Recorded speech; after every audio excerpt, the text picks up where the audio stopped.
राधा स्वामी संगत जी, आप सभी का स्वागत है संगत ब्यास की चैनल। आज की इस वीडियो में हम 29 मार्च 2025 को डेरा ब्यास में बाबा जी और हुजूर जी के साथ हुए सवाल जवाब को आप सभी के साथ साझा करने जा रहे हैं। कृपया आप सभी से विनती है कि हमारे चैनल को लाइक, शेयर और सब्सक्राइब करें ताकि यह आध्यात्मिक संदेश और भी ज्यादा लोगों तक पहुंच सके। आइए अब हम शुरू करते हैं। फिर एक भाई ने पूछा, गुरु मिलन की तड़प कैसी होती है? भजन सिमरन के बिना नींद नहीं आती और मन में इतनी बेचैनी रहती है कि गुरु के दर्शन के बिना कुछ भी अच्छा नहीं लगता। बाबा जी ने जवाब दिया, बेटा, यह तो प्रेम की पहचान है। जब मन सच्चे प्रेम से भर जाता है तो उसे अपने प्रिय के बिना चैन नहीं आता। यह तड़प ही उस मंजिल तक पहुंचाने का जरिया बनती है। भजन सिमरन में डूब जाओ, गुरु से जुड़ाव और गहरा होता जाएगा। फिर एक बहन ने पूछा, अगर कोई समस्या जीवन में बार बार आ रही हो तो उससे कैसे छुटकारा पाया जाए? बाबा जी ने जवाब दिया, देखो बेटा, जो भी हालात हमारे सामने आते हैं वे हमारे अपने कर्मों का नतीजा होते हैं। कर्मों का हिसाब तो हर किसी को देना ही पड़ता है। जब परीक्षा का समय आता है तो मन में सवाल उठते हैं, विश्वास डगमगाने लगता है। लेकिन इसका समाधान यही है कि अपने मन को भजन सिमरन में लगाओ। अंदर से इतनी शक्ति मिलेगी कि हर मुश्किल का सामना कर सकोगे। फिर एक भाई ने सवाल किया, अगर परिवार की चिंता सताती हो तो उसे कैसे दूर करें? बाबा जी ने जवाब दिया, बेटा, चिंता करने से कुछ हल नहीं निकलता, बल्कि वह और बढ़ती जाती है। अगर तुम समस्या के बारे में सोचते रहोगे तो वह और बड़ी लगेगी, लेकिन अगर समाधान की तरफ ध्यान दोगे तो हल जरूर मिलेगा। भजन सिमरन करते रहो, इससे तुम्हारे अंदर इतनी ताकत आ जाएगी कि हर चिंता छोटी लगने लगेगी और विश्वास इतना दृढ़ हो जाएगा कि तुम हर मुश्किल को पार कर जाओगे।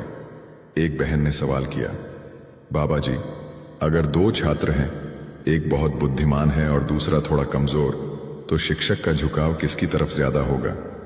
क्या शिक्षक को कमजोर छात्र पर ज्यादा ध्यान देना चाहिए या फिर जो पहले से ही योग्य है उसे और आगे बढ़ाने पर ध्यान देना चाहिए? बाबा जी ने जवाब दिया, बेटा, यह सब परिस्थिति पर निर्भर करता है। जो छात्र पहले से ही तेज है उसे और निखारने की जरूरत होती है, लेकिन जो थोड़ा कमजोर है उसे सहारा देकर उठाना भी उतना ही जरूरी है। माता पिता भी यही करते हैं। अगर कोई बच्चा कमजोर हो तो वे उसकी ज्यादा चिंता करते हैं। इसीलिए गुरु भी हर किसी को उसकी जरूरत के हिसाब से राह दिखाते हैं। फिर एक भाई ने पूछा, बाबा जी, कई बार जाने अनजाने मुझसे गलतियां हो जाती हैं जिससे मुझे लगता है कि आप मुझसे नाराज हो गए हैं और मुझे अपने से दूर कर रहे हैं। ऐसा क्यों महसूस होता है? बाबा जी ने जवाब दिया, बेटा, यह सिर्फ तुम्हारा मन है जो ऐसा महसूस करवा रहा है। मालिक कभी किसी से नाराज नहीं होते। हाँ, जो कर्म हम करते हैं उनके परिणाम हमें ही भुगतने पड़ते हैं। इसीलिए हर कदम सोच समझकर उठाना चाहिए। विवेक का मतलब ही यही है कि हम अपने हर फैसले को अच्छे बुरे की कसौटी पर परखें। भजन सिमरन करते रहो, मालिक का प्रेम और कृपा हमेशा बनी रहेगी।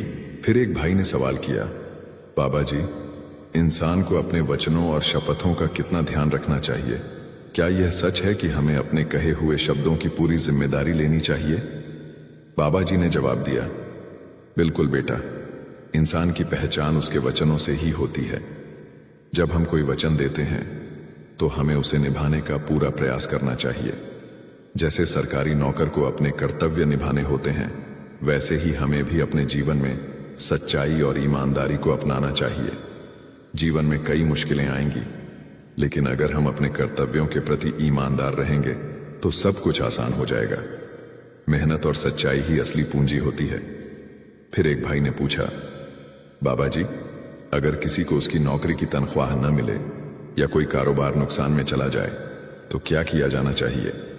बाबा जी ने जवाब दिया, बेटा, जो कुछ भी हमारे पास है वह मालिक की दी हुई नेमत है। कर्म करना हमारा फर्ज है, लेकिन फल का निर्णय मालिक के हाथ में होता है। जब हम किसी चीज से जुड़ जाते हैं तो दुख और खुशी भी उसी से तय होने लगती है। हमें यह समझना होगा कि असली ताकत मन की शांति और संतोष में है। मेहनत करते रहो, लेकिन नतीजों को मालिक पर छोड़ दो। अगर मन में स्थिरता होगी तो हर स्थिति को सहजता से स्वीकार कर पाओगे। फिर एक भाई ने पूछा, बाबा जी, कई बार ऐसा लगता है कि लोग हमारे बारे में गलत बोलते हैं या हमें गलत समझते हैं, इस पर कैसे प्रतिक्रिया दें? बाबा जी ने जवाब दिया, बेटा, दुनिया में हर किसी का अपना नजरिया होता है। लोग जो चाहे बोल सकते हैं, लेकिन हमें अपनी सच्चाई पर कायम रहना चाहिए। अगर कोई हमारे बारे में गलत सोचता है तो हमें चिंता करने की जरूरत नहीं है। समय के साथ सच अपने आप सामने आ जाता है। इसलिए अपने कर्म सही रखो, ईमानदारी से जियो और भजन सिमरन करते रहो। बाकी सब मालिक के हाथ में छोड़ दो। एक भाई ने सवाल किया, बाबा जी, जीवन में कई बार भूख, जरूरतें और इच्छाएं हमें मजबूर कर देती हैं। क्या इनसे ऊपर उठना मुमकिन है? बाबा जी ने जवाब दिया, बेटा, हर इंसान की कुछ जरूरतें होती हैं, लेकिन फर्क यह है कि हम उन पर कितना नियंत्रण रखते हैं। भूख लगे तो रोटी खानी चाहिए, लेकिन लालच न पालो। जरूरतें पूरी होनी चाहिए, लेकिन मोह मत बढ़ाओ। दिन रात सिर्फ दुनियावी चीजों के बारे में सोचते रहना, यह जीवन का उद्देश्य नहीं है। भजन सिमरन से मन को लगाओ ताकि अंदर से संतोष का अनुभव हो। अगर मन शांत होगा तो तुम देखोगे कि जीवन में वास्तविक सुख बाहर नहीं बल्कि अंदर ही छुपा है। फिर एक भाई ने पूछा, बाबा जी, अगर सेवा करते समय कोई कठिनाई आए या लोग हमें गलत समझें तो हमें क्या करना चाहिए? बाबा जी ने जवाब दिया, बेटा, सेवा निस्वार्थ भाव से की जाती है, न कि किसी प्रशंसा या इनाम के लिए। अगर लोग तुम्हारी नीयत को न समझें या तुम्हें कठिनाइयों का सामना करना पड़े तो घबराने की जरूरत नहीं। मालिक सब देख रहे हैं। सही समय पर तुम्हारी मेहनत और त्याग का फल जरूर मिलेगा। सेवा का असली आनंद तभी है जब इसे बिना किसी स्वार्थ के किया जाए। जो इस राह पर चलता है वही सच्चे सुख और शांति को प्राप्त करता है। फिर एक बहन ने पूछा, बाबा जी, सच्ची सेवा क्या होती है? बाबा जी ने जवाब दिया, बेटा, सच्ची सेवा वही है जो दिल से की जाए, न कि दिखावे के लिए। अगर सेवा में अहंकार आ जाए तो उसका असर खत्म हो जाता है। मालिक के दरबार में सेवा का असली मूल्य तभी है जब वह प्रेम और समर्पण के साथ की जाए। जब तुम सेवा करते हो तो यह मत सोचो कि कोई देख रहा है या नहीं। मालिक हर चीज का हिसाब रखते हैं और उनकी नजरों से कुछ भी छिपा नहीं है। इसलिए सेवा करो, लेकिन फल की चिंता मत करो। फिर एक भाई ने पूछा, बाबा जी, जब हम दर्शन के लिए जाते हैं तो मन बहुत भटकता है, क्या किया जाए? बाबा जी ने जवाब दिया, बेटा, मन का भटकना स्वाभाविक है, लेकिन हमें इसे संभालना सीखना होगा। जब हम मालिक के दर्शन के लिए जाते हैं तो यह समय ध्यान और भजन का होता है। अगर मन इधर उधर भागे तो उसे प्यार से वापस लाओ और मालिक के चरणों में लगाओ। सच्चे प्रेम और समर्पण से किया गया दर्शन ही फलदायी होता है। मालिक के पास जाने का मतलब है उनके प्रेम में खो जाना, न कि इधर उधर की चीजों में उलझ जाना। फिर एक भाई ने पूछा, बाबा जी, जब हम दर्शन के लिए जाते हैं तो कभी कभी हमें लगता है कि हमें नजरअंदाज किया जा रहा है, ऐसा क्यों? बाबा जी ने जवाब दिया, बेटा, यह सिर्फ मन का भ्रम है। मालिक सबको देखते हैं, लेकिन हर किसी का अनुभव अलग अलग होता है। कभी कभी हम अपनी इच्छाओं के कारण यह सोचने लगते हैं कि हमें ध्यान नहीं दिया जा रहा, लेकिन असल में ऐसा नहीं है। सच्चा प्रेम बिना किसी शर्त के होता है। जब तुम दर्शन करने जाओ तो यह मत सोचो कि तुम्हें क्या मिला या नहीं मिला, बस प्रेम और भक्ति में डूब जाओ। जो सच्चे दिल से प्रेम करता है उसे मालिक की कृपा अपने आप मिल जाती है। फिर एक भाई ने पूछा, बाबा जी, सेवा करने का सही तरीका क्या है? कभी कभी ऐसा लगता है कि लोग समय पर नहीं आ पाते या सेवा में रुचि नहीं लेते। बाबा जी ने जवाब दिया, बेटा, सेवा दिल से होनी चाहिए, न कि किसी मजबूरी या दिखावे के लिए। जो सच्चे मन से सेवा करना चाहता है उसे कोई रोक नहीं सकता। अगर कोई समय पर नहीं आता तो इसका मतलब यह नहीं कि सेवा में कमी है, बल्कि हर किसी का अपना अपना भाग्य और कर्म होते हैं। तुम्हारा काम है सेवा का अवसर देना, बाकी मालिक की मर्जी पर छोड़ देना। सेवा में प्रेम और समर्पण होगा तो लोग खुद ब खुद जुड़ेंगे। भाई ने सवाल किया, बाबा जी, सिमरन का क्या महत्व है? क्या यह सिर्फ दुख में ही करना चाहिए या तरक्की के लिए भी जरूरी है? बाबा जी ने जवाब दिया, बेटा, सिमरन कोई सौदा नहीं जो जरूरत पड़ने पर किया जाए। ये तो जीवन की नींव है। सुख हो या दुख, हर स्थिति में सिमरन करना चाहिए। यह सिर्फ परेशानी से निकलने का जरिया नहीं, बल्कि आत्मा की शुद्धि और मालिक से जुड़ने का सबसे सुंदर माध्यम है। जब तुम सच्चे मन से सिमरन करोगे तो ज्ञान चक्षु खुद ब खुद खुलेंगे। फिर एक बहन ने पूछा, बाबा जी, क्या हर इंसान को सेवा करनी चाहिए और सेवा का असली मतलब क्या है? बाबा जी ने जवाब दिया, बेटा, सेवा सिर्फ हाथों से किया गया काम नहीं, यह दिल की भावना होती है। किसी की मदद करना, किसी को प्रेम से देखना, दूसरों के लिए प्रार्थना करना, यह भी सेवा है। जो सेवा मन में अहंकार लिए की जाए वह सेवा नहीं बल्कि सौदा बन जाती है। सच्ची सेवा वही होती है जो निस्वार्थ भाव से मालिक की खुशी के लिए की जाए। इसलिए सेवा करो, लेकिन उसके बदले में कुछ पाने की उम्मीद मत रखो। फिर एक अंकल ने पूछा, बाबा जी, भजन के दौरान अगर नींद आ जाए तो क्या फायदा होगा? क्या यह समय की बर्बादी है? बाबा जी ने जवाब दिया, बेटा, अगर भजन करते करते नींद आ जाए तो यह बुरा नहीं है, बल्कि यह दर्शाता है कि मन धीरे धीरे शांत हो रहा है। जब बच्चा मां की गोद में होता है तो उसे कोई चिंता नहीं रहती, वह निश्चिंत होकर सो जाता है। उसी तरह जब तुम सच्चे भाव से भजन करोगे तो तुम्हारा मन भी शांति की ओर बढ़ेगा। लेकिन हां, नींद पर काबू पाने की कोशिश जरूर करनी चाहिए ताकि सिमरन में गहराई आ सके। फिर एक भाई ने पूछा, बाबा जी, सिमरन और भजन का सही तरीका क्या है? क्या एक समय में 2.5 घंटे की साधना करना जरूरी है? बाबा जी ने जवाब दिया, बेटा, समय की पाबंदी तो हमारी सुविधा के लिए है, लेकिन असली बात यह है कि जितना भी समय मिले मन लगाकर भजन सिमरन करो। सिमरन तो तैयारी है, जैसे सब्जी साफ करना, और भजन असली पकवान है जिसे खाना जरूरी है। बिना शब्द के भजन अधूरा है। इसलिए अगर सुबह आधे घंटे भजन कर लिया और आधे घंटे सिमरन बाकी रह गया तो उसे दिन में पूरा कर लेना चाहिए। सबसे जरूरी बात है मन को एकाग्र करना और मालिक से जुड़ना। फिर एक बहन ने पूछा, बाबा जी, क्या अपने भजन और आध्यात्मिक तरक्की के अनुभव दूसरों से साझा करने चाहिए?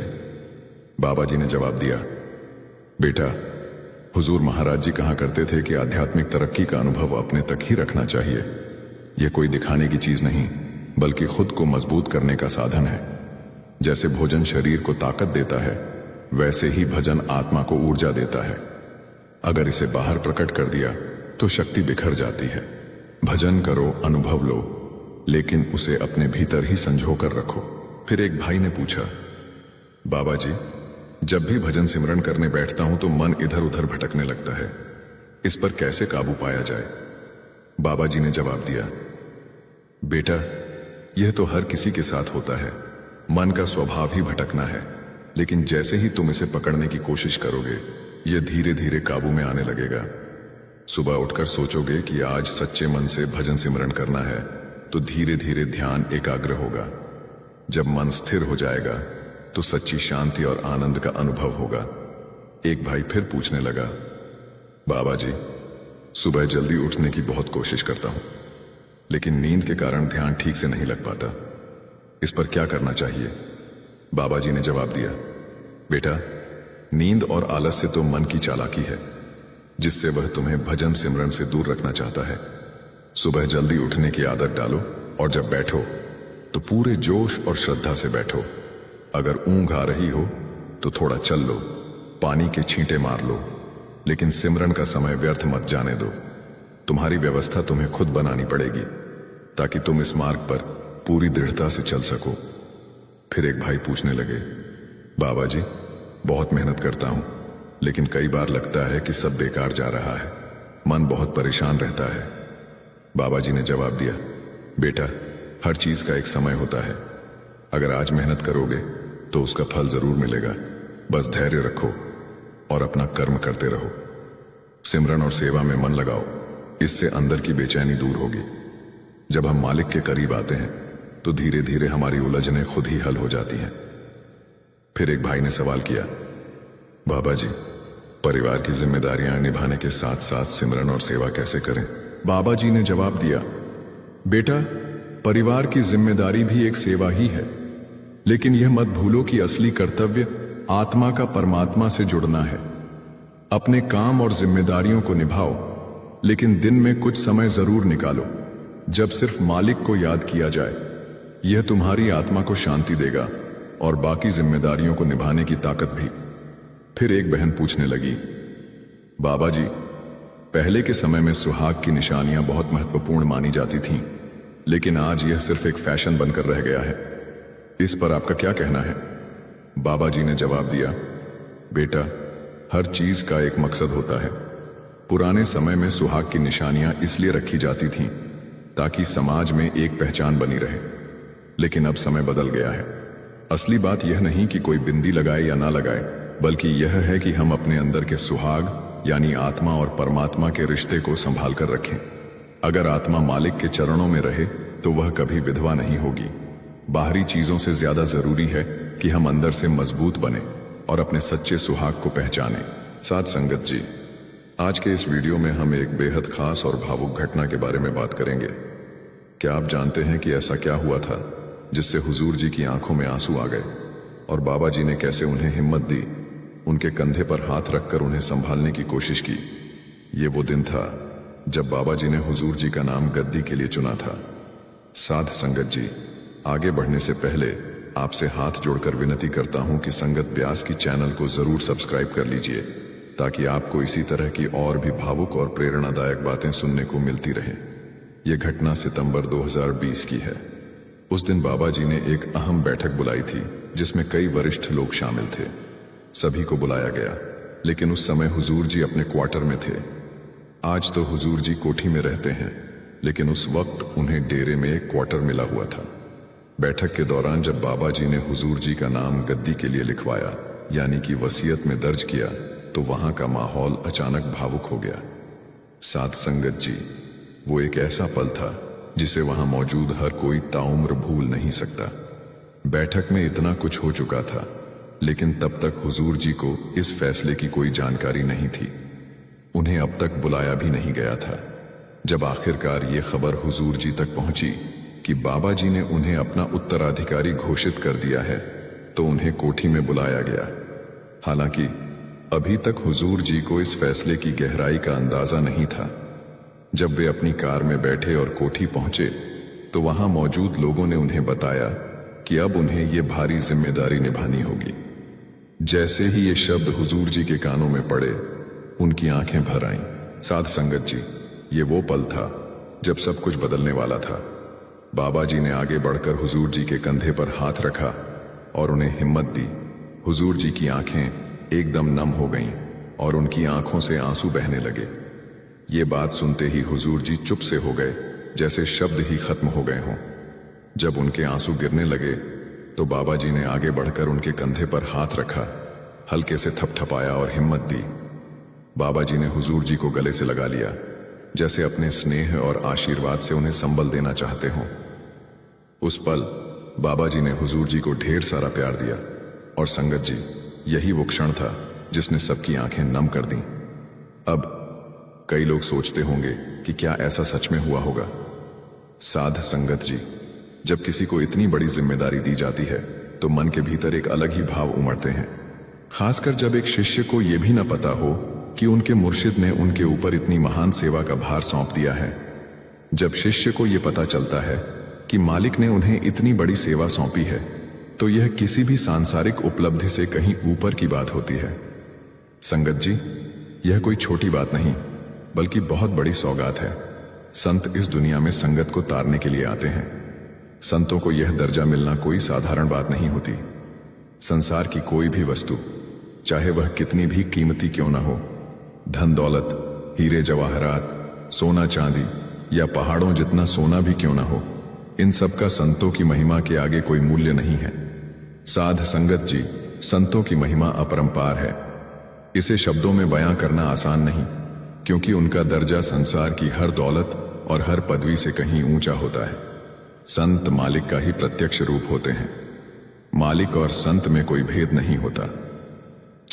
जैसे अगर मालिक को एक विशाल समुद्र मान लिया जाए, तो संत उसी समुद्र की लहरें होते हैं जो उठती हैं अपना कार्य पूरा करती हैं और फिर उसी में विलीन हो जाती हैं।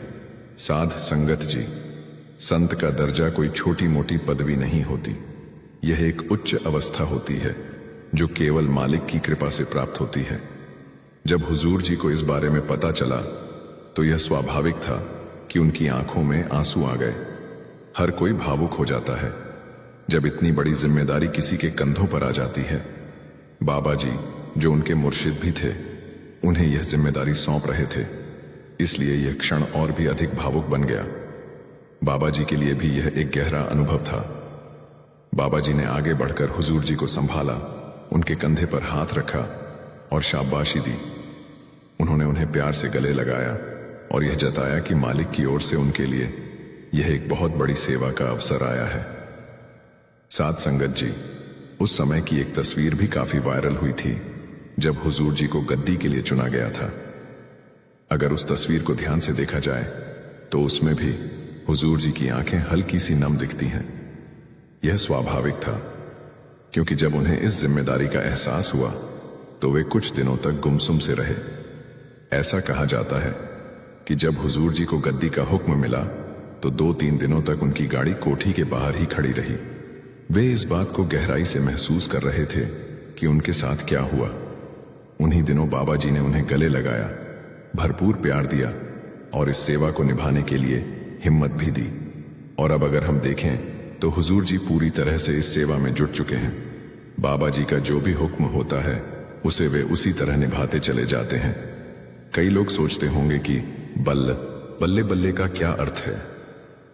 संगत जी, इसका मतलब यह है कि जो काम पहले रुके हुए थे वे अब पूरे हो रहे हैं। अब हुजूर जी हर काम को गहराई से देख रहे हैं।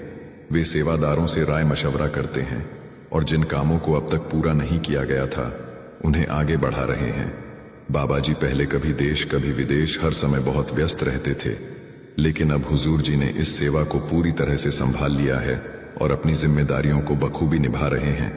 चाहे कैंटीन की व्यवस्था हो, सेवा जत्थेदारों का कामकाज हो या कोई नई व्यवस्था लागू करनी हो, हुजूर जी हर चीज को बेहद सुंदर तरीके से निभा रहे हैं। बाबा जी भी जब यह सब देखते हैं तो हमेशा उन्हें शाबाशी देते हैं। साध संगत जी, यही संतों की सेवा होती है, निस्वार्थ, अनुशासित और प्रेम से भरी हुई। पहले जो नियम थे वे अब पूरी तरह बदल दिए गए हैं ताकि हर साध संगत को बराबर का अवसर मिल सके। पहले बहुत सारे भक्त ये सोचते थे कि हम सुबह सुबह जल्दी पहुंचते हैं लेकिन फिर भी पीछे रह जाते हैं। अब हुजूर जी ने उन सभी की अधूरी इच्छाओं को पूरा कर दिया है। यह केवल एक व्यवस्था परिवर्तन नहीं है, बल्कि यह उस प्रेम का सम्मान है जो भक्त अपने गुरु के लिए रखते हैं। अब हर किसी को अपने मुर्शिद के दीदार का पूरा अवसर मिलता है। हुजूर जी अपनी सभी जिम्मेदारियां बहुत ही अच्छे ढंग से निभा रहे हैं और वे हर निर्णय संगत की भलाई के लिए ले रहे हैं। चाहे कोई भी विभाग हो, अगर हुजूर जी किसी को कोई कार्य सौंपते हैं तो वे यह सुनिश्चित करते हैं कि वह काम तुरंत पूरा हो। वे सेवा को बड़ी सख्ती और अनुशासन के साथ निभा रहे हैं। उनकी यही सोच है कि जब कोई कार्य कह दिया जाए तो वह टलना नहीं चाहिए। ऐसा नहीं कि कोई यह कहे कि यह काम 1 महीने या 2 महीने बाद होगा। हुजूर जी का तरीका स्पष्ट है, अगर उन्होंने कह दिया तो काम उसी समय शुरू हो जाता है। अब तो हुजूर जी ने संगत को नामदान की बख्शीश भी देनी शुरू कर दी है और सुनने में आया है कि वे अप्रैल से सत्संग भी फरमाने वाले हैं। साध संगत जी, चाहे बाबा जी सत्संग करें या हुजूर जी, बात तो एक ही है, क्योंकि दोनों मालिक की रजा से ही सेवा कर रहे हैं। इस तरह हुजूर जी अपने मुर्शिद बाबा जी के हुक्म से हर एक सेवा को बड़े ही सुंदर तरीके से निभा रहे हैं। तो साध संगत जी, आज की वीडियो में बस इतना ही। अगली वीडियो में फिर मुलाकात होगी।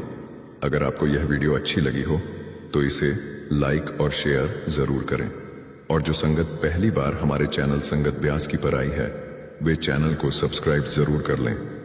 गुरु प्यारी साध संगत जी, राधा स्वामी जी।